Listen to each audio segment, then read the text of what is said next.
대담 나눠보도록 하겠습니다. 안찬일 세계 북한연구센터 소장 그리고 신인균 자주국방 네트워크 대표 나오셨습니다. 안녕하십니까? 안녕하십니까? 예. 자, 먼저 신 대표님, 방금 들으셨죠? 네. 기자회견 내용. 저희들이 핵심만 좀 들어봤습니다. 일단 가장 궁금해했던 부분이 사드 배치 논의 아니겠습니까? 근데 그렇죠. 협의도 없었다. 아직 결정된 거 없다. 이런 이야기입니다. 예.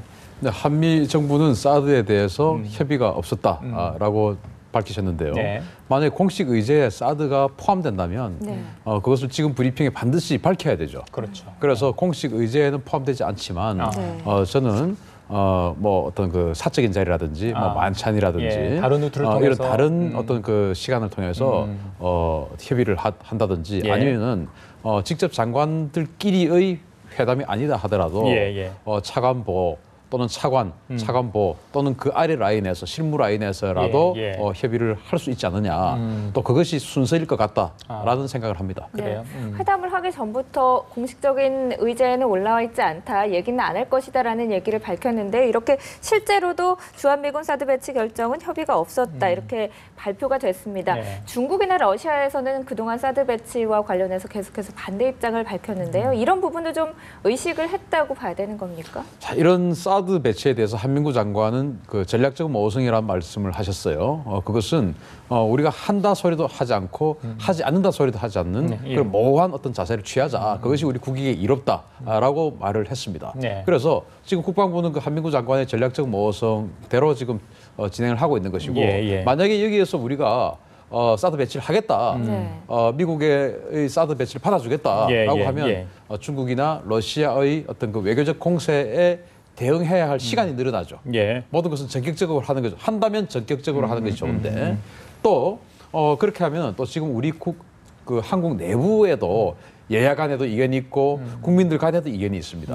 그런 어떤 이견을 극복하고 해나가는데 국방부가 사실은 천안함 폭침 이후로 봤을 때 국방부가 그런 여론을 극복하는 맷집이 사실은 좀 부족합니다. 따라서 그러한 것들을 전격적으로 처리할 필요가 있지 않은가 생각해서 이런 것에 대해서 전략적 모호성을 추구를 하는 것 같은데 그래요? 뭐 제가 이제 앞으로 혹시 기회가 있으면 이 방송을 통해서도 좀 더 이 사드에 대한 어떤 여러 가지 숨은 함정들이 있습니다. 그에 대해서 좀 자세히 말씀을 드릴 기회가 있으면 좋겠는데요. 일단 간략히만 말씀을 드리면 사드는 제가 조사한 바로는 그 평택 기지에 배치할 수 있는 것이 아닙니다. 그러면은 우리 국가가 따로 새로운 부지라든지 새로운 뭔가를 제공해야 할 확률이 굉장히 큽니다. 그러니까 배치는 하되 장소가 평택이 아니라는 이야기죠. 평택이 아닐 가능성이 굉장히 높습니다.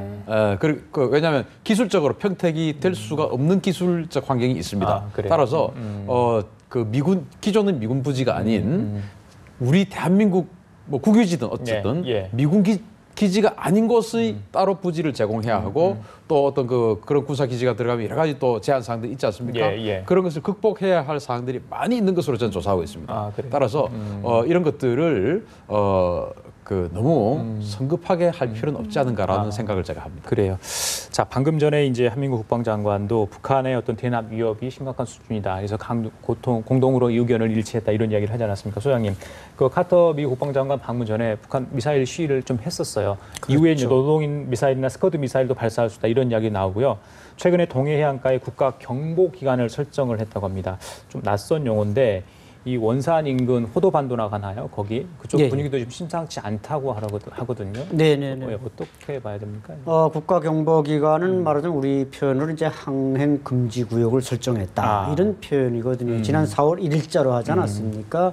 이것은 다분히 바로 오늘 진행된 저런 한미 국방장관 회담, 즉 카터 국방장관의 방안과 또 이제 말씀들 하신 사드 문제 여러 가지가 우리가 이제 안보 태세를 좀 위협하고 협박하기 위한 수단이다 이렇게 볼 수 있는데 물론 북한이 그 항행 금지 구역을 설정하고 뭐 4.15 태양조를 계기로 해서 어떤 로동 미사일이나 스카드를 쏠지는 두고 봐야 되겠습니다만은 최근에는 그 동창리 ICBM 발사대가 있는 평안북도 철산반도의 동창리에서 미사일을 쏴가지고 이 황해북도 은율군까지 내려오지 않았습니까? 이런 걸 볼 때 북한의 도발 양상들이 좀 새롭게 변화되고 있는데 이것은 역시 북한이 우리 대한민국에 대한 위협이고 이번 국방장관 방안이나 뭐 사드 문제나 이런 것을 좀 우위를 점령하겠다는 협박이 아닌가 그렇게 볼 수 있습니다. 아, 그래요.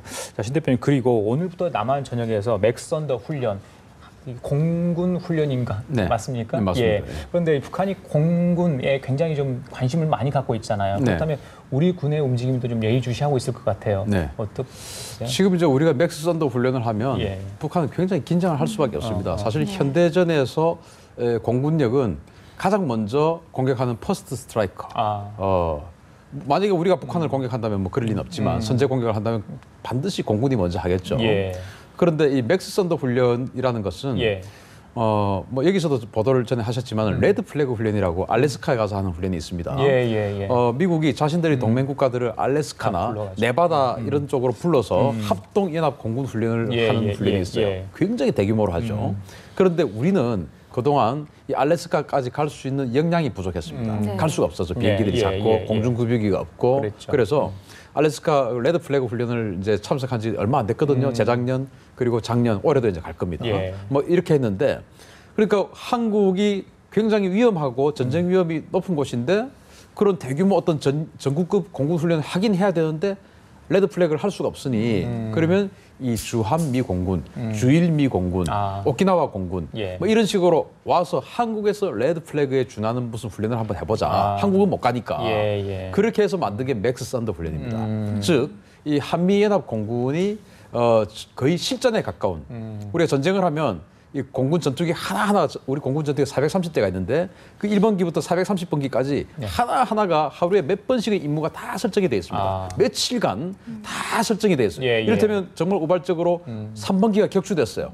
그러면 몇 번기가 그 임무를 이어받고 이런 것까지 다 계산이 다 되어 있습니다. 그런 것들 실제로 해오는 거죠. 그렇군요. 그런데 그냥 하면 되는데 미군들이 또 옵니다. 주변에 있는 미군들이 와서 하고 하기 때문에 그런 것들 북한은 굉장히 두려워하는 것이고 그래서 아까 지금 이제 원산 쪽에 지금 이 노동미사일 이동식 발사대가 움직이고 있다지 않습니까?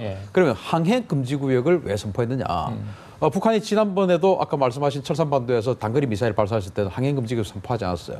북한이 항해 금지 구역을 선포했을 때는 주로 중장거리 미사일을 발사했습니다. 따라서 이번에 발사할 미사일은 당연히 최소 사정거리 600km, 500km 이상의 중거리 미사일 이상을 발사를 할 것이다. 그러면은 지금 왜 그럼 이 시기냐? 다음 주가 이제 그들이 말한 태양절 아니겠습니까? 그리고 오늘 이제 카터 미 국방장관이 오죠. 지난주에 이란 핵 협상이 타결됐습니다. 그러면 이란 타결의 어떤 가능성이 생겼죠. 그러면 이란 다음은 북한 아니겠습니까? 그런데 북한이 노동 미사일을 발사를 함으로써 그 노동 미사일이 바로 핵 미사일 아니겠습니까? 핵을 탑재하면 가장 첫 번째 탑재가 바로 노동미입니다. 그러면은 이란은 이렇게 굴복했지만 우리는 굴복하지 않는다. 하는 것을 카터 장관에게 눈으로 그냥 보여주는 어떤 시위를 하겠다. 그래서 우리에게는 함부로 협상, 압박 이런 말 생각조차도 하지 마라라는 그런 의지를 보여주기 위해서 이번 주를 선택하지 않았나 생각합니다. 그래요. 네. 그리고 윌리엄 고트니 미군 북부사령관이 북한이 핵 소형화에 성공했고 대륙간 탄도미사일 KN-5-8에 장착해서 그걸 발사할 수준이 된다라는 얘기를 기자회견에서 했었어요. 그런데 사실 한미 양국은 공식 입장이 KN-5-8이 실전 배치 단계에 있지도 않고 또 북한이 핵무기 소형화도 완성되지 않았다 이런 부분인데 아직 저희가 회담 내용에서 나오지는 않았지만 이런 부분이 바뀌게 될까요? 지금 북한의 실제 수준이 어느 정도일까요? 저는 KN-5-8이 실전 배치 단계에 이르렀다라고 하는 말을 저는 단호히 부정합니다. 왜냐하면 무기라는 것이 그냥 로켓 떼가지고 연소 실험 몇 번 하고 이렇게 해서 무기가 되는 게 아니에요. 많은 테스트를 통해서 신뢰성을 입증받아야 됩니다. 그 KN-5-8이라는 것은 2012년 군사 퍼레이드에 처음 등장했죠. 생긴 게 아주 너무 그럴싸하게 생겨가지고 저게 진짜냐 가짜냐 그런 논란도 많았는데 결국 지금은 이제 진짜로 굳어졌습니다. 다만 그 미사일은 한 번도 발사 실험을 한 전례가 없습니다. 한 번도 전례가 없는 것을 이를테면 우리나라 한번 보십시오. 홍상어 대잠 미사일 이런 거 많이 만들었는데 실전 배치해 보니까 미사일 발사했는데 바닷속에서 사라졌다. 이런 이야기들이 나오고 있지 않습니까? 우리 테스트를 많이 하고도 했음에도 불구하고 그렇듯이 실전 배치를 한 번도 안 했는데 쏘다가 갑자기 터질 수도 있고 이렇기 때문에 이것을 실전 배치 단계에 이르렀다라고 하는 것은 저는 많은 어떤 그 평론가들이 이것을 카터 장관이 오기 때문에 사드 배치에 영향을 주기 위해서라고 평론을 이렇게 하시는 걸 봤는데 저는 그건 아니라고 봐요. 왜냐하면 KN-08은 대륙간 탄도미사일입니다. 대륙간 탄도미사일은 최소 사정거리라는 게 있어요. 10,000km를 날리는 것을 1,000km를 날릴 수가 없습니다. 최소 2,000-3,000km 이상은 날아가야 되는 겁니다. 그거는 무조건 쏘면. 그래서 우리하고는 관계가 없는 거예요. 그러면은 우리하고 관계 없는 것을 가지고 우리를 압박을 해서 사드 배치에 영향을 준다. 이건 아니죠. 우리에게 압박을 주는 노동 미사일입니다. 그러면 이것은 미국에게 압박을 주는 겁니다. 그런데 지금 시즌이 잘 아시겠지만은 우리도 그렇고 미국도 그렇고 내년도 예산, 16년도 예산을 각 부처에서 정하는 시즌입니다. 그래서 여름 되면 정부안이 나오고 가을에 국회에서 확정이 되죠. 지금 정부안이 나올 때입니다. 이때 지금 미국이 시퀘스트에 의해서 국방 예산이 해마다 500억 달러씩 감축되지 않습니까? 그렇죠. 지금 북한의 핵 위협이 이렇게 현실화되고 있는데 어떻게 국방 예산을 자르고 미사일 방어 예산을 자르느냐라는 미국 내용이라고 저는 판단합니다. 그렇군요. 아직 실전 배치 단계는 아니라고 생각합니다. 알겠습니다. 소장님, 네, 그리고 앞서 회담 내용에서 북한의 사이버 대남 위험이 심각한 수준에 이르러서 사이버 협력을 한미가 강화해 나가겠다라고 했는데 북한은 지금까지 계속해서 그런 부분을 부인해 왔었거든요. 이번 회담 결과 내용을 보고 북한도 또 가만히 있지 않을 것 같습니다. 그렇죠. 뭐 우리 신 박사님 말씀하신 대로 이게 오히려 KN-08 이것이 뭐 지금 3번의 핵실험을 한 북한이 지금 미국은 뭐 3,000번도 더 했는데 북한이 지금 뭐 핵실험 3번 하고 이것을 탑재해서 날릴 수 있는 KN-08 물론 2012년 100주년 때 김일성 100주년 때 들고 나왔었고 또 그 이듬해 이제 정전협정 60주년 때도 들고 나왔지만 저도 그것이 북한이 아직 탄도 미사일에 실어서 날릴 수 있는 정도 특히 이제 이동 발사대인 KN-08에 실어서 한다는 건 조금 과장된 면이 없지 않다고 보고 이제 지적하신 그 사이버 전력 이것은 이제 북한이 아무래도 좀 치명적인 비대칭 전력이라는 데는 아마 아무도 이를 달 수 없을 겁니다. 왜냐하면 실제로 FBI 발표에 따라서 그때 인터뷰 엔터테인먼트에 침투를 했고 또 미국 거기에 따른 대응 논리를 폈고 그렇기 때문에 북한이 아마 다른 건 몰라도 이 사이버 테러나 여기 전력과 그 장비나 인원, 이 기술력 이런 데서는 뭐 미국을 위협할 만큼 거의 첨단 단계에 와 있다. 이것은 부정할 수 없을 겁니다. 그래요. 알겠습니다.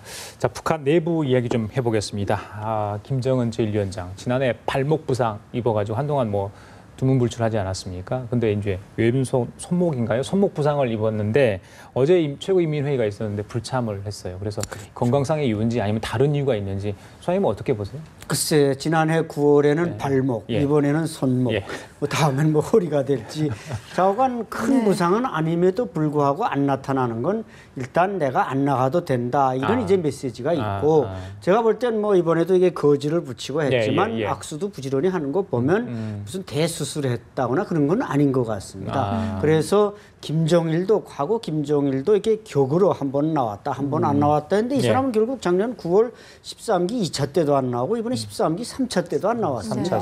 연속 안 나타나는 거 보면 역시 뭐 안 나타나도 될 정도로 어느 정도 기반이 있다 이런 걸 과시하는 것도 되지만 뭐 주로 다른 아젠다가 이미 지난 2월에 당 정치국 회의에서 다른 문제들을 반복하는 그런 뭐 국방위원 1명 바꿨고 그다음에 뭐 예산 문제 쪽에서 그냥 선언하고 이거 이미 노동당에서 다 한 사항을 그냥 여기서 공표만 하는 겁니다. 대연증 들었다 놨다 하면 공표만 하는 거기 때문에 뭐 김정은이 건강에 큰 이상이 있다거나 뭐 통치 공백이 있다거나 이런 건 아니지 않는가 그렇게 판단이 됩니다. 알겠습니다.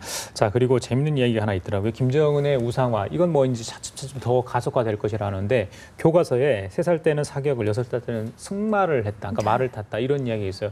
너무 어린 나이인데 이게 정말 가능한지 모르겠습니다. 우상화 교육 어느 정도 지금 진척이 됐다고 보세요? 뭐 실제 교과서가 있습니까? 이거 가르치는? 네, 이게 바로 이제 교수 경애하는 김정은 원수님 혁명활동 뭐 교수 참고서. 실제 교과서의 복사본인가요? 네, 요 이제 교수 그러니까 교과서를 이번 1학기부터 이게 최초로 시작하면서 교과서를 급해서 못 찍었는지 교수 지침서를 내려 보냈습니다. 그래서 고급 중학교용과 초급 중학교용으로 나누는데 이건 고급 중학교용입니다.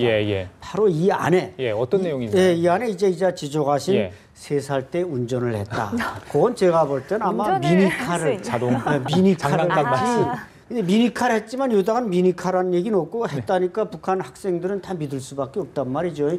김정일이도 과거에 김정남이한테 3만 불짜리 미니카 독일제 벤츠를 생일날 선물로 사줬으니까 이 친구한테도 사줬으니까 집안에서 아마 끌고 다녔겠죠. 근데 그걸 뭐 3살 때 이게 운전대보다 더 작은 사람이 운전했다는 건 말이 안 되고 그 외에 또 이제 하나 더 중요한 게 여기 5, 6페이지에 보면은 그 마운틴이라는 고성 모터포트 있지 않습니까? 그 전문가, 그 레이서가 평양에 왔다. 그러니까 이거 호화포트 수입하는데 이제 배를 가지고 왔겠죠. 오자마자 김정은이 원산으로 가자. 그래서 그 사람하고 경주를 했는데 바로 이겨버렸다는 겁니다. 그때가 이제 9살, 10살 때입니다.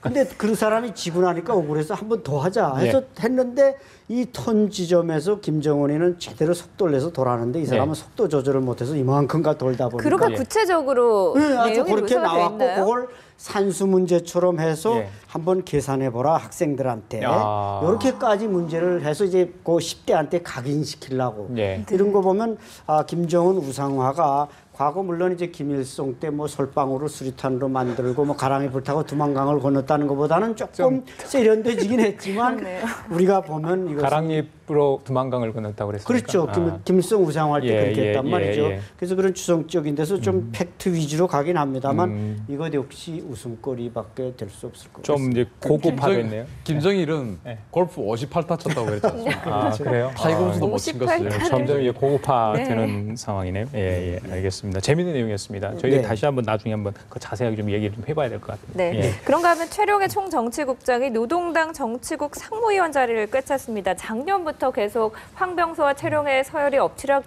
뒤치락 했는데 이번에 보니까 황병서의 북한의 서열 2위가 공식화된 거라고 볼 수 있겠습니까? 앞서 황병서 총정치국장이 정치국 상무위원 자리가 됐군요. 그렇죠. 이제 인천 아시안 게임 때 최룡해와 황병서가 같이 왔죠. 그때 이제 황병서가 이제 1호차를 탔고 당시에 황병서가 서열 2위라고 그랬고 최룡해가 서열 3위라고 그랬죠. 그래서 그때 이제 우리 안찬일 박사님께서 최룡해가 황병서 1호차를 타려고 하다가 그 경호원들이 제지해서 멋쩍어서 이렇게 생뚱맞은 다른 일을 하다가 일부러 이제 2호차로 이렇게 갔다 뭐 이런 논평도 하셨는데 지금 이제 그 이후에 북한으로 돌아가서 얼마 안 있어서 또 최룡해가 또 2위가 됐다고 그랬습니다. 그리고 지금 다시 또 겨울이 지나니까 또 이제 황병서 다시 2위로 복귀했다고 그랬어요. 그래서 이런 걸 보면 2위와 3위 이런 것은 큰 의미가 없다. 그냥 김정은 외 그들 그리고 그들은 김정은을 옹이하고 그 옹이하고 같이 김정은과 같이 같은 길을 가면서 이익을 같이 나눠 먹는 그들이죠. 그들이지 누군가 김정은 외에 자기 혼자 또 김정은만큼의 이익을 가지는 사람이 있을 수가 없는 구조다. 이런 것을 보고 따라서 이 황병서가 때로는 2인자가 되었다가 또 때로는 3인자가 된다 하더라도 크게 이상할 바는 아니다라고 우리가 생각할 필요가 있을 것 같습니다. 그러면은 또 바뀔 가능성도 있다고 봐야 되나요? 그렇죠. 이제 황병서는 이제 우리 신 박사님 말씀대로 군서열 1위가 그러니까 정치국 상무위원은 5명입니다. 김정은, 김영남, 지금 황병서 아닙니까? 여기 내각 총리와 또 당비서가 하나 들어가는데 현재 2명은 공석이고 3명만 있습니다.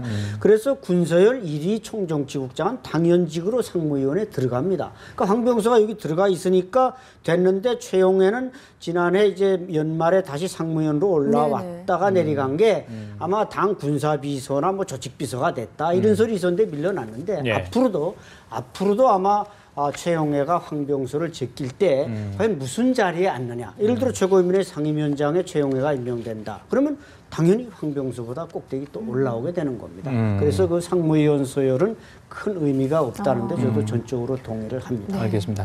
그리고 소장님 마지막으로요. 자, 대북전단 살포 참 이런 질문 드리기 정말 저희들 좀 거꾸로운 질문이 아닌가 싶은데 이민복 대북 풍선단장 또 날렸대요. 그리고 박상학 씨 날리려다가 좀 저지로 해서 못 날렸다. 지금 이런 이야기 소식이 좀 들어와 있는데 한동안 자제하겠다 그러는데 또 이렇게 시도를 하고 있거든요. 북한을 또 자극하는 게 아닐까 싶은데 소장님. 그렇죠. 근데 뭐 제 생각은 일단 이번에 박상학 대표가 이제 일기 조건만 맞았으면 날렸을 거고 또 고전의 이민복 단장은 벌써 몇 차례 날렸고 근데 북한으로서도 이게 좀 납득이 안 가는 게 이미 새해 들어와서 김정은이 신년사에다가 통일 문제를 한 15%를 할애해서 뭐 남북 관계 발전시키겠다. 순회자회담, 정상회담까지 해놨겠다 놓고 계속 우리에 대한 비방을 멈추지 않았거든요. 따라서 이 단체들이 물론 뭔가 남남 갈등이나 문제가 있지만 북한이 제때의 이산가족 문제, 뭐 고위급 회담에 응해 왔더라면 이 사람들이 뿌릴 때 명분이 없지만 북한이 그걸 안 했기 때문에 이 사람들이 지금 그 대응 논리로서 뿌리겠다고 하는 것은 제가 볼 땐 이것은 북한에게 문제가 있는 것이지 우리 자체 이것을 하는 분들에게는 큰 문제가 없지 않는가. 만약에 지금이라도 북한이 뭐 대화에 응하고 무슨 뭐 개성공단 문제 뭐 이런 걸 가지고 우리를 골거든지 않는다면 우리 정부가 좀 더 적극 나서서 이걸 자제해달라고 아마 요청할 가능성은 있다는 것이죠. 그래요. 알겠습니다. 자, 지금까지 안찬일 세계북한연구센터 소장 그리고 신인균 자주국방 네트워크 대표와 함께 얘기 나눠봤습니다. 두 분 말씀 감사합니다. 고맙습니다. 감사합니다.